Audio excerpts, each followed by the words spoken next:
सबसे पहले मालेगांव में अमन और शांति के लिए आपका तहे दिल मैं स्वागत करता हूँ।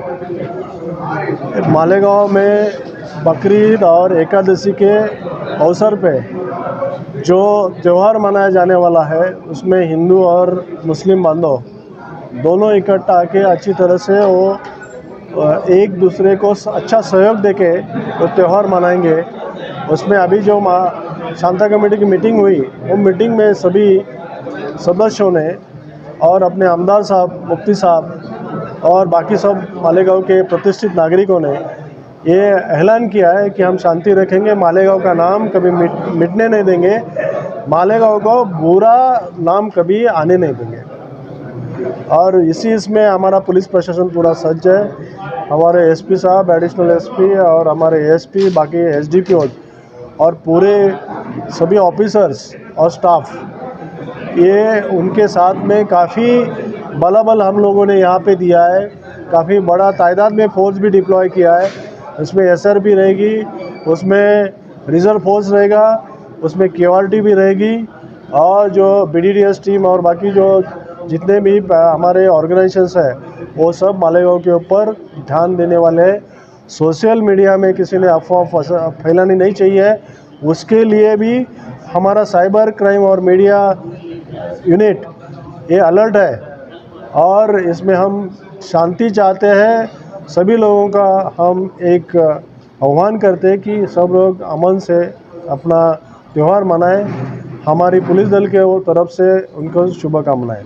सर, ऐसी क्या बात है मालेगांव में विधानसभा के अध्यक्ष को डीजी साहब को लेकर से ये कहना पड़ा कि महाराष्ट्र के ऐसे 4 शहर है उसकी तरफ गौवंश के बारे में ज़्यादा ध्यान क्या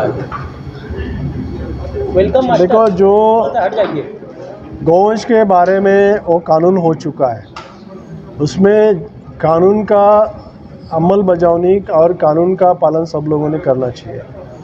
जिस मुताबिक एज़ पर लॉ नागरिक उन्होंने भी करना चाहिए और सभी लोगों ने करना चाहिए।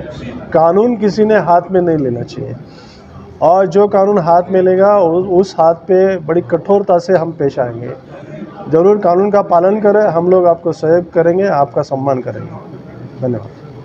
उसको इस तरीके से लोकलाइज करने के लिए, उसको दबाए रखने के लिए एक दूसरे का जो सहयोग है हिंदू और मुसलमान भाइयों का, ये काबिल तारीफ है। और मैं मानता हूँ और आप भी मानते होंगे कि कानून व्यवस्था ऐसी बातों से ही टिकी रहती है। एक दूसरे का सहयोग इसमें बहुत महत्वपूर्ण है। आप सब लोग जानते हैं गौवंश हत्या के लिए इस देश में कानून बना है। इस देश में या इस मुल्क में किसी भी गौवंश की हत्या नहीं हो सकती।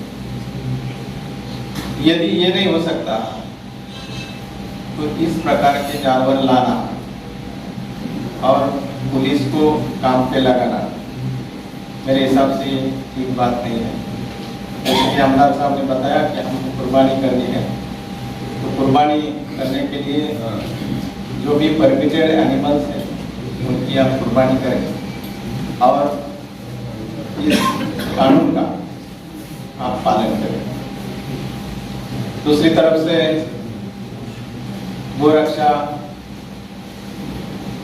करने के लिए, गौ माता का रक्षण करने के लिए काफ़ी सारे हिंदू भाई भी इसमें शामिल होते हैं और कई जगह पे फिर ऐसी कुछ वारदातें होती है कि जहाँ पर पुलिस को सामने आना पड़ता है।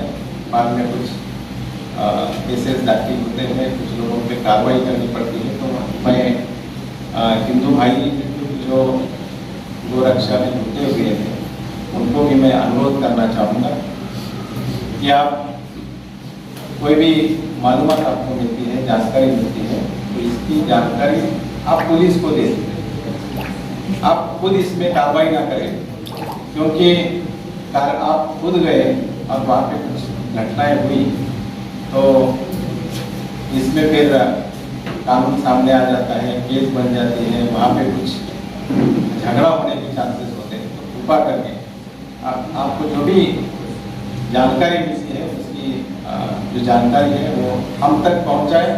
यदि पुलिस काम नहीं करती है तो आपको पूरा हक है कि पुलिस से वो काम करवा के लेना। आज माहौल ऐसा है कि हमको बहुत सारे फोन इधर उधर से आते हैं, हम वो लेते हैं, नीचे भेजते हैं और हमारे पुलिस ऑफिसर, हमारे जवान वहाँ पे काम कर रहे हैं। तो मेरा हिंदू भाइयों से भी अनुरोध है कि आप खुद कार्रवाई ना करें, जो भी जानकारी आपको मिलती है वो हम तक पहुँचाए।